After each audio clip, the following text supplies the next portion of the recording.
Hello everyone, I am Dr. Hemlata Bagla and currently I hold the position of Vice-Chancellor, HSNC University Mumbai.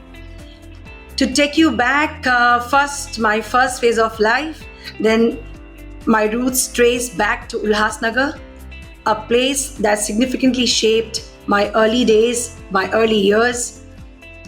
Ulhasnagar is a place where after partition there were barracks, there were army barracks where Sindhis, they were the refugees. My father studied in Gwalior, my mother studied in Hyderabad, Andhra Pradesh that time, and they met as teachers of RKT College in Ulhasnagar way back in 1960s, and that's where they settled. And myself, my two elder sisters, both are twins, and my younger brother, all were born. Imagine our lives been driven by, guided, motivated by two teachers. One who's teaching geography and other who teaches everything. If you talk about Sanskrit, you talk about singing, dancing, chemistry, biology, English. So all these we learn from our parents, and my father being geography professor and the topper in his college was disciplinarian. He was under officer of NCC in his time. So imagine it was army rule, getting up early in the morning, 4 o'clock, drinking milk, and my mummy would make something. And imagine all four kids studying. So at tender age of 4 or 5 years old, you are studying, practicing music. There's a time for dancing. There's time for reading books, Amritita Katha, storytelling, and sleeping under the stars and talking about the star and stardust. And when I asked my mother one day, what is dust? And she said, we all are made up of one dust, right from stars to animals to humans. And she said, this is all chemistry. And that instilled in me, what is chemistry? So a deep appreciation for this subject, and then education, looking at their unwavering commitment to us, I realized I have to get into this field of chemistry. So it was a natural progression. My mother introduced me to wonders of the subject, but also additionally the stories of historical icons like Chhatrapati Shivaji and scientific legacy of Homi Bhabha. I think they ignited my passion for knowledge and discovery. We all four of us had to do household chores, so each one taking responsibility. But my sisters were two additional mothers. They said, you will study because you are a voracious reader and a hardworking and you get good marks. So you study, we will do your work. So they were taking my responsibilities at home, and they put me in a comfort zone. My little brother always was I would say like my son. A girl which is 4 years old has a son of which is infant. So this is what, like little doll around in the house, and we played together. We never wanted anybody else to enter our privacy, so we used to play around, read, because we were in the disciplined environment. So this journey to become a teacher also came from my teachers, my mother and my father. So that's how I got into this professional journey. And since childhood, first I wanted to become IPS officer, then I wanted to become a teacher like that, then Armed Force Medical College, but I ended up becoming a teacher, and that too of chemistry. My story then continued, and my professional journey was marked with many remarkable milestones. So at the age of 13, I completed my 10th standard board examination. Because I studied when I was studying fourth standard, and that time in the state of Maharashtra, it was announced this is a state board examination for the first time as a fourth standard. So they wanted to start board examination not in 10th but also 4th. And that was the only year it was board examination, and I was the only one topper that year. And there was this guidelines came, the child who tops the state board will be promoted to the next year, to the next class. They can skip a class. So that was the only year it was a state board. I was the only one who topped. So my father struggled a lot with education board and all, and saw to it that I say 1 year. So I saved 1 year and promoted. So I did not study sixth standard. From fifth, I went to seventh. So I kept saving my years and I reached 10th by 13. So the problem went that I could not appear for exam. I did not get the hall ticket because I'm 13 years old. But somehow we managed that you have promoted me so I could go on in my life and study. And finally, 1 week before the examination, I got the hall ticket and I could appear. So the age became, I believe, the age restrictions became the issue. So my initial aspiration, I said I wanted to get into IPS. Then I realized again age might come into my way, and not many years I have to study. And then and looking at, then I realized I should get into my interest to the chemistry and biology and biochemical sciences, biomedical sciences. I'm fit to be a doctor, but with the background of my father being under officer and with the, I told you, army rule at home kind of a things, I was quite driven towards armed forces. So I wanted to get into Armed Force Medical College. I appeared. Again, after appearing, they realized that I'm underage. So they said, you wait for 2 years, we'll take you back. And meantime, I completed my, so due to age restrictions, I narrowly missed this opportunity. But undeterred, I pursued a bachelor's degree in chemistry, later achieved a master's degree in organic chemistry. So securing top position in the university in my subject. And my teaching career commenced when I was 20 years old. So I joined Jain College, Mumbai, where my mother taught. My mother actually studied, so I aspired to join that college. But within 12 to 15 days, principal of KC College took me from Jain College.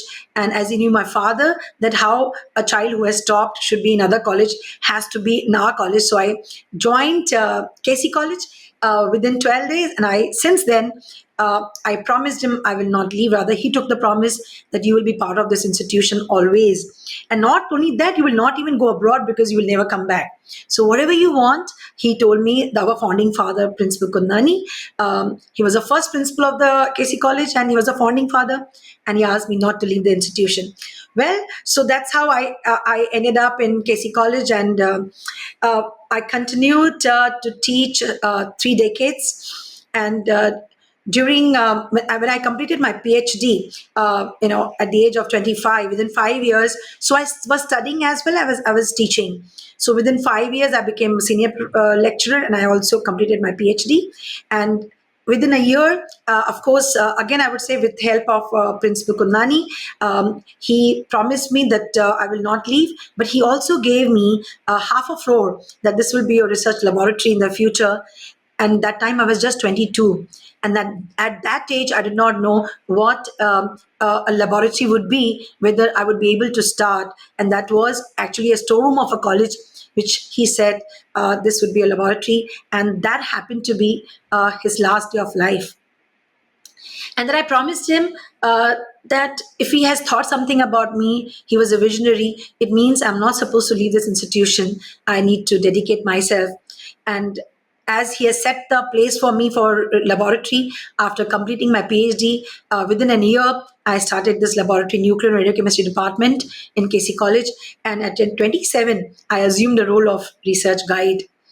In nuclear radiochemistry, a background, I had many mentors, and I'm guided by many scientists. I was honored at a young age, Young Scientist Award for my contributions for prognosis of diseases, and in the field of outstanding contribution in the field of radioanalytical chemistry. And this award was given by, it was Tarun Datta Young Scientist Memorial Award, citation and gold medal by Indian Association of Nuclear Chemists and Allied Scientists. Then I never looked back as academician, as a teacher and a research scientist. So throughout my journey, I expanded my horizons by embracing administrative responsibilities as well. So apart from teaching, I became in charge of performing arts in the college because I learned dance and music, classical music. I mentioned in my story that I had teachers and used to sing and dance. And also I became convener of research committee on the other hand, looking into internal quality assurance cell of the institution. And after playing all these roles and accreditation also of of our institution of KC College, my career trajectory saw me rise to the position of vice principal, and I was that time 37 years old. So age became a very important push and motivating, and I kept thanking my father that it is because of his hard work that he pushed me. Is like there's a Newton's first law of motion, law of inertia, that for for whatever you do in life or to be successful, you need that force, and that was the force which actually made me go ahead. It is not about the age, and I always felt is nothing is related to age. Is all about the potential, which is not that developed by a child, which has to be interested on child, that are motivated. A child is supposed to be motivated so that they can go ahead. So one of my most significant accomplishments after becoming vice principal was my continuing research, and I published many research papers and presented international conferences, and that's how I landed up publishing or presenting an European Geosciences conference, and we realized our research paper is the top reading paper has been picked up by NASA's astrophysical data system. And then there was no looking back. 9 to 10 papers, today now 11 papers are in NASA's ADS, and many more are lined up. And one of my most after that, I became principal of KC College after 1 decade of serving as vice principal. And after taking up that chair, I realized that research is what is going to take the institution forward. But one more thing, and the most significant accomplishment was the establishment of State Public Cluster University, the HSNC University, which I now head as the Vice-Chancellor. So this initiative has not only facilitated the academic growth of the countless students, but has also been instrumental in fostering research and development in various fields. My journey has not been solitary. My many students embarked on their academic and research journeys under my guidance. So, as PhD guide, many students have obtained their research. They also travel different countries and present work. And additionally, I had the privilege of serving as the chief scientific investigator on an international research project in collaboration with International Atomic Energy Agency. The path I have walked, and the journey working continuously, and it was illuminated with many several guiding lights. So as and when I, like a child today, everyone wants to become astronaut, a pilot, and you are dreaming and you're becoming somebody. But parents always tell you what you are made for. The focus, that where are you focused, what are you studying, and what will take you forward. Parents always mention that it's not that opportunities come knocking at your door. It is always that you keep your doors open and you have to look out for them. And if you miss that opportunity, that was not meant for you, because you kept the door open, and now that you missed it, move ahead. What best you could be in the next field. And I always tell my students, it's not that I wanted to become this or that and you hold on. Whatever is in your hand, do it well. I always promise my parents whatever I take up, I'll commit myself and give my best shot. And when that happened, I realized that my hold on to the subject, and I always felt attracted to the periodic table, Dr. Homi Bhabha's journey, and his story, and the air crash and a plane crash. And I realized what happens to such scientists who actually establish atomic energy establishment in the city of Mumbai. And I gone deep into it, reading his stories, and I even met Madame Curie. Then I realized this is my field. So every time your life opens up new chapters, and then you slowly hold on to the branch of the tree which is meant for you, and you stay long. And looking at parents' life as teachers and educators, I realized I was somewhere in my heart touched that more than teaching, you can touch many hearts. They did not have 4 kids. They had many kids. They had many children who used to visit them for counseling. And even after studies, they are grown up children. Now they have got married. They have kids. There were some divorce cases. There were some problems in the family. I used to wonder how they are available to everyone all the time. So what is that makes them mentors? And I realized teacher's life is beyond the school, the walls, the books, and it is actually in the field of human life. So it attracted me. I used to sometimes help them, assist them, and I realized that it is the best life, and they slowly comforted me and they convinced me that you are a best teacher because you teach your brother, and I think this is the best field, so get into that and continue. You are at a young age and you do research because you have that focus. And that's the reason I met Madam Turel, Zareen Turel, who came in my life.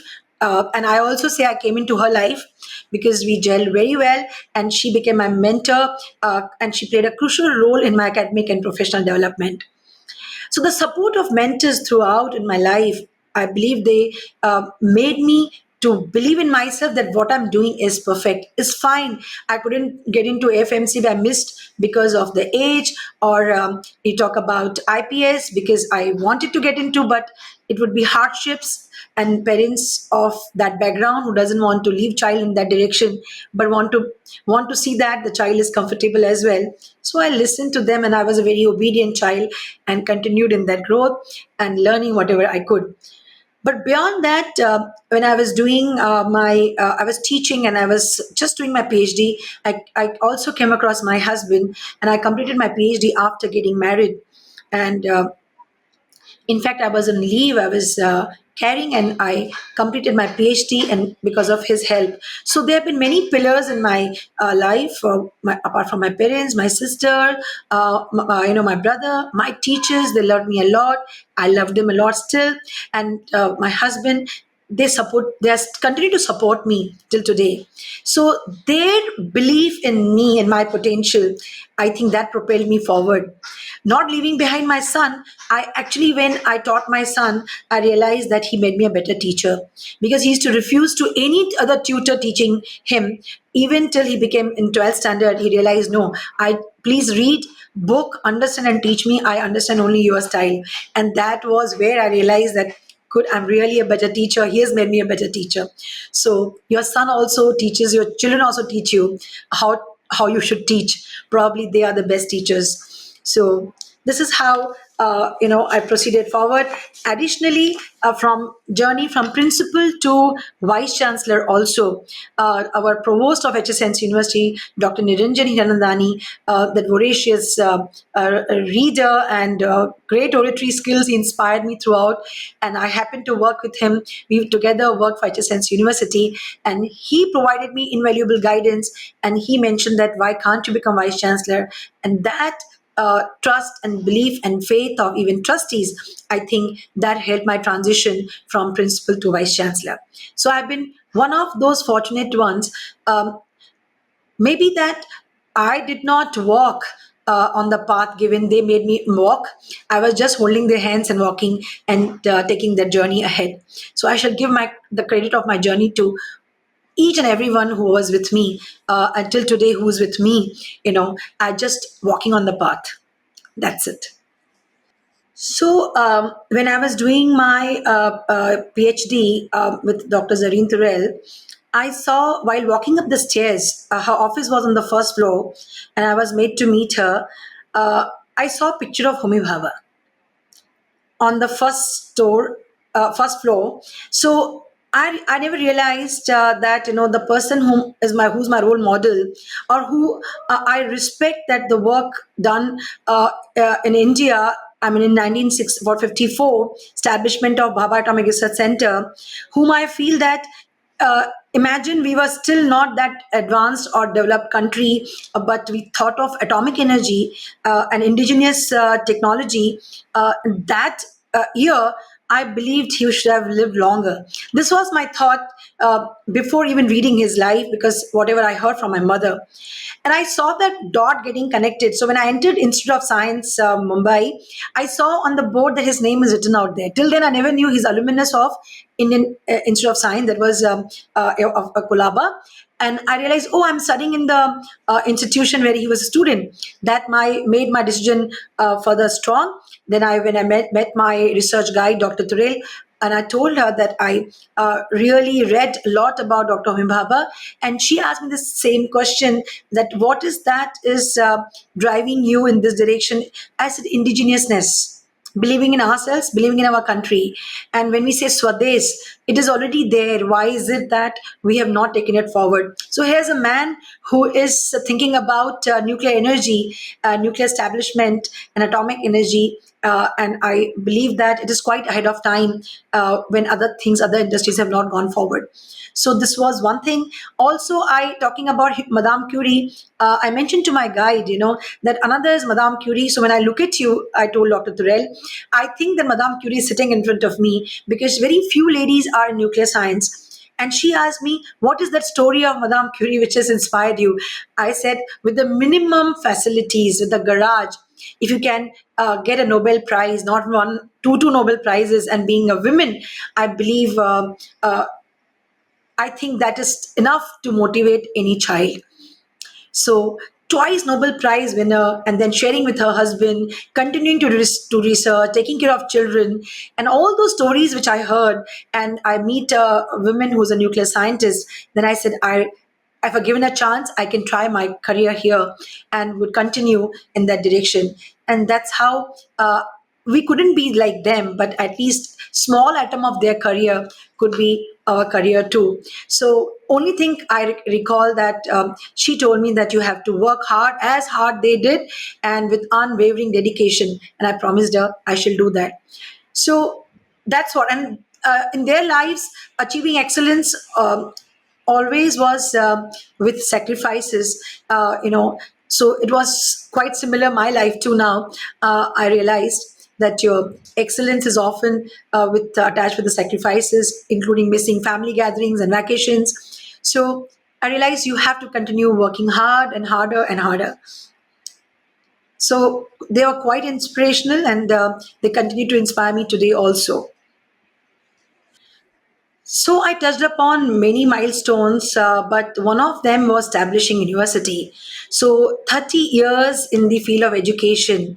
So imagine if you become a teacher at the age of 20, and straight 30 years you are in the same institution, climbing the stairs one after the other, be it research cell of the institution, and inspiring others to do research, publishing number of research papers, and guiding number of students. And today there are more than 200 research papers to my credit, and I dedicate it all to my students. Because of their hard work with me, we have been able to achieve this. Then different medals, which I mean, every most of the association, scientific association, who have honored or felicitated me.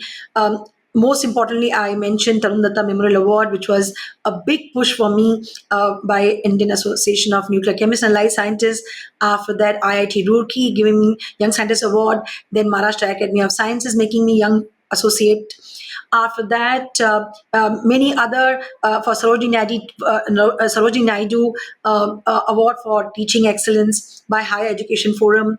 And more than that, I believe that establishing a nuclear radiochemistry department in an institution in college, where hardly any colleges in India have that department, and bringing under the Atomic Energy Regulatory Board. I believe at the age of 25, 26, well, and of course, I would say with the help of many guides, was the first and biggest milestone where I could actually, educate and, a student, a postgraduate student becomes a doctorate, and that to a nuclear researcher, nuclear scientist. I believe that many scientists to give to India itself, I would believe, is a major milestone.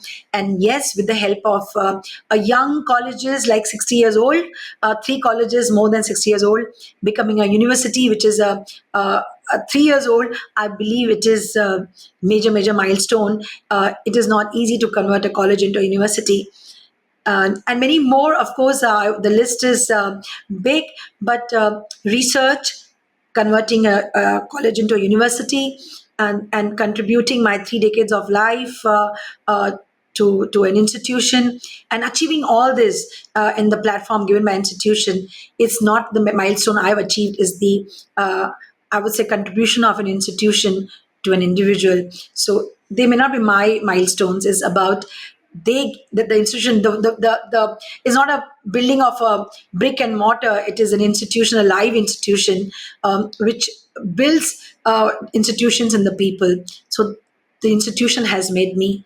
So that is the greater milestone.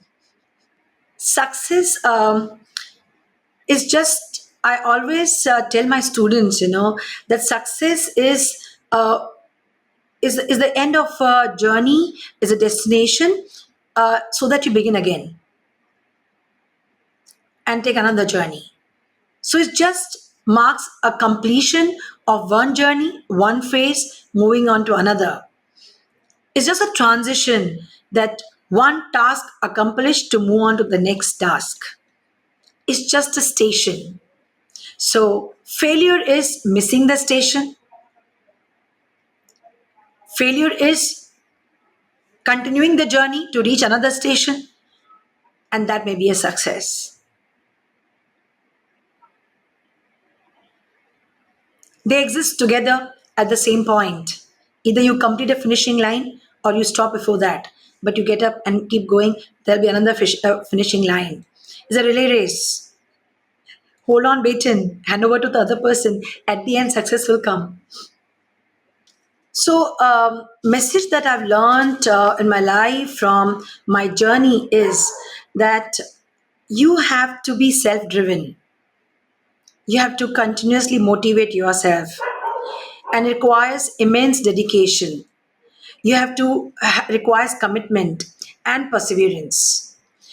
This can happen if you continue to ignite your curiosity in your mind and the minds of people who are around you. If you're a teacher, then I would tell a teacher that please ignite that curiosity in young minds. So it's not about telling only the teachers, also about the students. So you need to trigger. As a teacher, we need to trigger the interest in the students. If they want to be researchers, then trigger the interest in the research. You have to trigger that or bring that spark if they want to be innovators or they want to be entrepreneurs. So they have to believe in themselves. So they believe in the power up above. Yes, but I always believe sitting on the chair doing nothing, the no engine will drive you. You have to put yourself in the gear and the right gear to move forward. Sitting on the steering wheel, behind the steering wheel, nothing will move.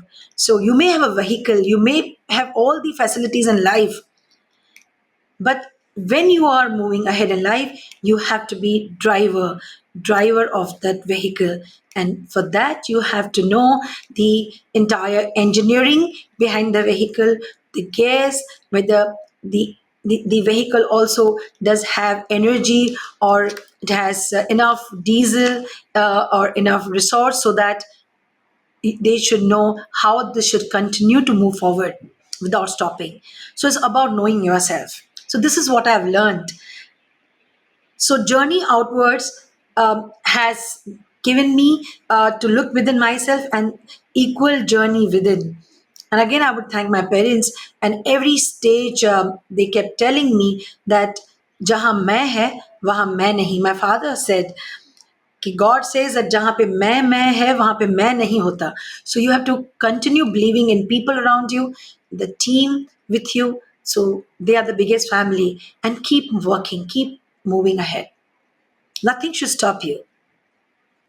If I mention my all, most of the PhD students are girls. So if girls decide to do anything, they don't leave it in between. They are very committed. I don't want to compare because I have a son too, but I realize that they are faster. They are multitaskers. I don't know why, because we start depending on girls more than anyone. So they should believe that being born as a woman is in itself is a complete.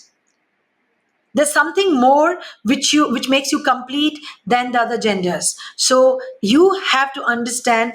And I one more thing I always say: you belong to any gender.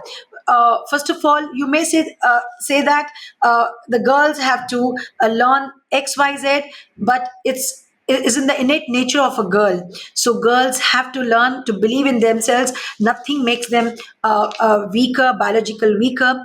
At the same time, I would also say boys, that gender, whether girl or being boys or even anyone from marginalized society, nothing stops you. We are, at the end, we are Homo sapiens, and as a species, and they have different varieties in Homo sapiens, and they should not get affected by what they are.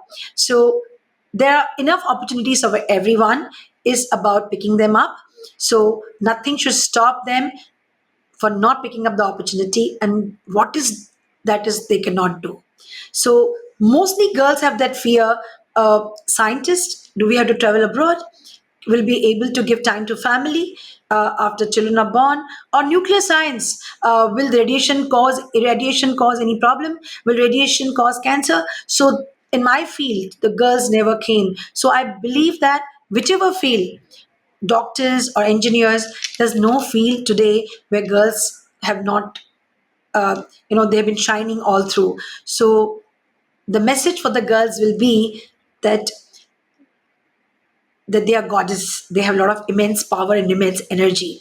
So there are different forms they can take up and they can move forward. Nothing can stop them. They are the solution to the problems. They are not problems themselves. If I ever meet Hemlata, which was very young, I would tell her I was with you throughout. And I would tell her that you are fortunate, you were fortunate, and you will continue to be fortunate in future as well, because the environment she was born in, without looking at how much economically sound the family may be within the teachers, but still she got everything. She didn't have to express gratitude because she was child, but she never cribbed for more. So I would tell her, if you are born again, be born as that Hemlata you were at childhood. Be born again and be Hemlata when you grew. And I would be back as Hemlata again if I'm born again to the same parents and same family. Don't want to find anything new, no exploration, only exploration in the sciences for human development and for human mankind. But as a family, it's beautiful and it's perfect. I kept telling that I am very fortunate. I got enough chances to pay back. I started paying back when I was child. I was taught to give, teach younger children. I did not know it was called peer mentoring. These words came and I heard later in life. I always taught younger children. I always taught maths to a senior children because I was good in mathematics. Because my teacher told me that you go and teach this subject the sum in the class, which is the higher class. So not that I was intelligent, but I learned much in advance. So teacher would come home, teach me something. So let her do, maybe to motivate me probably. And maybe that headmaster of the institution, my school, was in love with me. He was like a great grandfather, but he used to say that you're my daughter. So maybe he gave me more platform to go and teach a higher class. And I used to walk with the pride that I can walk around. I'm a junior class student, but teaching a senior class student. So somewhere I started giving back that time, and there was a flavor of enjoyment when you give. That taste comes in your life, then nothing can stop you. When I became teacher, when I became student, master student, I started teaching my classmates chemistry, because that time the changes happened and new syllabus had come. I had to go to different universities and get the information, make notes and give them. I taught my class. So teaching your class as a teacher. Then I became teacher. I taught my brother. I taught my friends. I realized when I became I was very junior teacher in the college, but still I could help senior teachers in making their presentations, help them doing the research. So I may be 25, but I was trying to guide teachers, because that time research became very important. 45 years old, 50 years old. Every time, this time which this world gave me opportunities to feel good about. And when I became a vice principal, I realized you have to give to a community, adopted school. But the major thing came when I became principal, and our college had one village. And I told my NSS coordinator how many years we will be taking care of just one village. By now, it has become wonderful village. Let's move forward. And within few months, we could adopt 15 villages. Then orphanages, then old age homes, and I realized then surgeries of the villages. I realized there was joy in everything we did. So education is not about for the students who enroll and pay your fees. Education is about stakeholders. Education is all about society, is about reaching out to unreachables. And that became my mission. Whether it was Department of Biotechnology getting funds or DSC Department of Science and Technology, I always believed reaching the unreachables should be the mission, and whichever way we could do it through education, most beautiful. So during pandemic we sent across the online centers, online e-learning centers. Developed that school, and we made the e-learning center. And imagine when you see little children looking up to the screen and a huge screen and learning from that, was the joy in their faces and the eyes made our life. So contribution to the society is a part of education system, and each student should be doing community service. So as a vice chancellor now, adopting national education policy has given me that flexibility and freedom now to make it compulsory for all children and engage them in community engagement programs, so that with your each individual should be able to contribute to society. So if I have 15,000 students, so imagine handling 15,000 projects. How wonderful it sounds. So giving becomes not that one has to teach an educator. Education field is like this. It makes you like that. It brings us a transformation. It catalyzes the process. So that's the reason they say teaching is a noble profession. And becoming administrator to bring in the change is the most noblest one. So after becoming vice chancellor, I realized I couldn't have done this otherwise. So I can bring in the thought process, the entire transformation, the change in the thought process of child by inculcating or instilling that kind of things in the students and the teachers by bringing in change in the curricula. So designing a new curricula, designing a new system. So it is within us. Is only we need to change it. If we believe in ourselves that we can bring in change. One individual can bring in change. One student can bring in change. No, not at all. It was opposite. Imagine starting from a father. My two elder sisters are twins, and mother delivering third child, which is another daughter. So she might be in tears. My father told me, you know that today mother loves you more or less, whatever, but she was in tears. I said, any mother would be.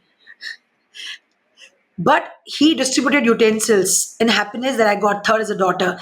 And everyone who met me when I grew, they always told me, is she the same daughter you distributed utensils when she was born? So this became my introduction, and people recognized me saying that, is she the same daughter? So this was beginning of life, that your father distributes utensils and gives people as a teacher when he has a third daughter.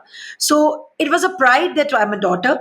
Never stop to do any work which a daughter cannot do or son cannot do. So polishing shoes to buying a newspaper to going to bank, a 6 to 7 years old child could do. So never a thought came that you're a son. So gender was never part of our lives at all.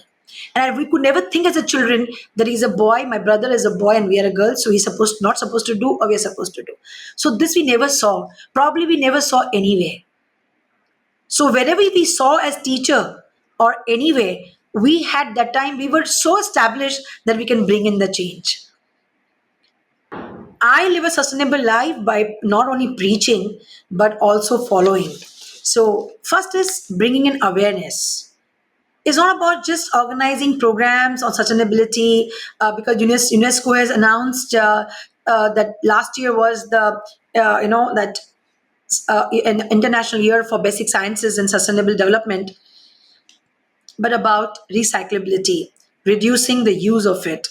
So, how we are identifying what is decomposable, what are our conscious choices? Are we able to adopt, we are opting for natural products than artificial ones? And sharing incidences to students, how do we reduce our carbon footprints?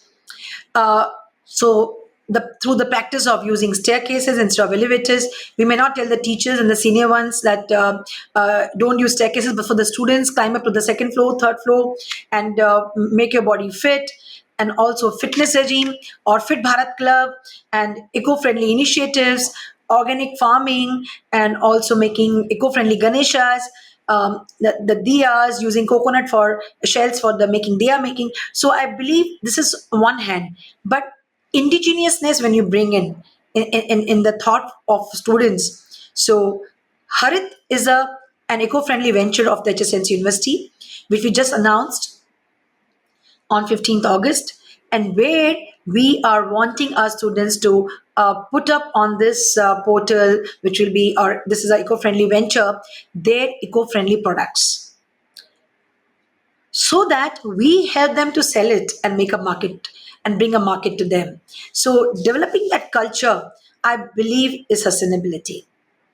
Sustainability, talking about it, it is not telling them what is our life now or their life, is telling them about the generation. Another layer we need to add is generations, that this is for younger generation, for the coming generations. So what is going to be helpful for the generations to come? It is sustainability. How we are going to put an effort on an impact on society and economic development is sustainability. And more than sustainability is, it will, the another term I will attach is environment sustainability.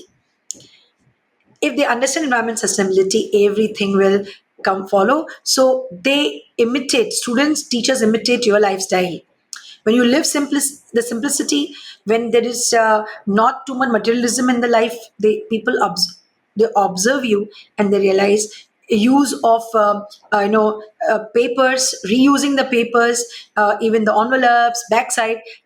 They don't say that you're miser, but it is the reusability. So it becomes system. So you have to create that mechanism and system in the institutions, paperless and all that, so that it becomes a culture. So setting a culture is sustainability, which is helping this earth to continue to be available for the many generations to come. So 20 years from now in my life, I have planned for the university, not for myself. Perspective plan for the university, 5 years, 10 years, vision document for the university. So I believe in my 20 years of my life, I've prepared what 20 years from hence students would reach, their stakeholders will reach, the growth of the colleges and the teachers and the institution.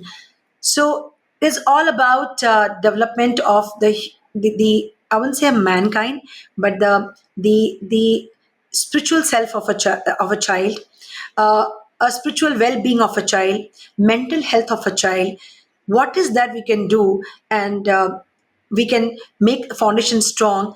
20 years hence, they can reap the fruits. It's like a sowing a seed for a bigger tree, which is going to continuously fruit, so that we can sleep peacefully without blinking eyes, and that this building, which is called a university or whichever institution we in the future we come up with, they are going to be like huge trees, and if not fruits, if they become older, at least they will get shed. So it is not about yourself. The goal is for the institution, and by doing this, I will achieve that happiness. So my goal is happiness, that and satisfaction, that I lived my life wonderfully well. I never let down my parents, never let down my family, and never let down the society. And that the birth on this earth was worth it, so that I can be born again. I am. So that is the goal. Continue to strive, move forward, create many institutions, and more than institution, create human beings which are institutions in themselves.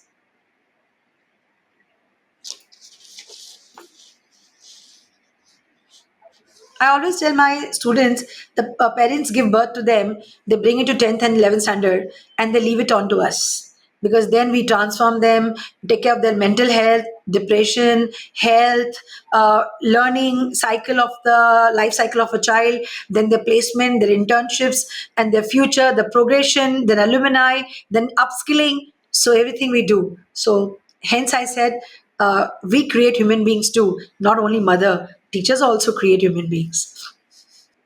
I sleep in the night uh, to get up in the morning thinking first whether my birds have eaten food, whether my fishes have eaten food, So it's not about eating yourself all the time, morning after evening. You have to take care of other beings too. So I think nothing. I live in nothingness. That time is my time, which is nothing. I've transformed myself because I used to think when after pandemic, when I was working on university, I only got up with the thought of university and university and university. Schools, then seven schools I started after these three colleges, which were part of university. We started seven schools.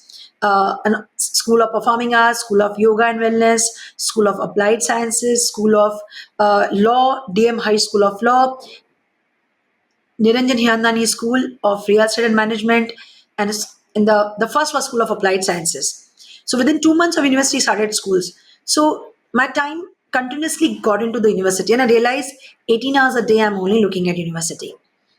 And I happened to come across few birds sitting next to me without flying. I said they don't fear me, and I realized what is that I do for them, constantly thinking about the students, human beings, what about the other living beings. So I fell in love with plants. I used to always uh, that they need us, animals need us. So morning becomes in nothingness, and I do that. First thing I get up and I do that. Second is what I do for myself, and that is what I do for myself. This is me.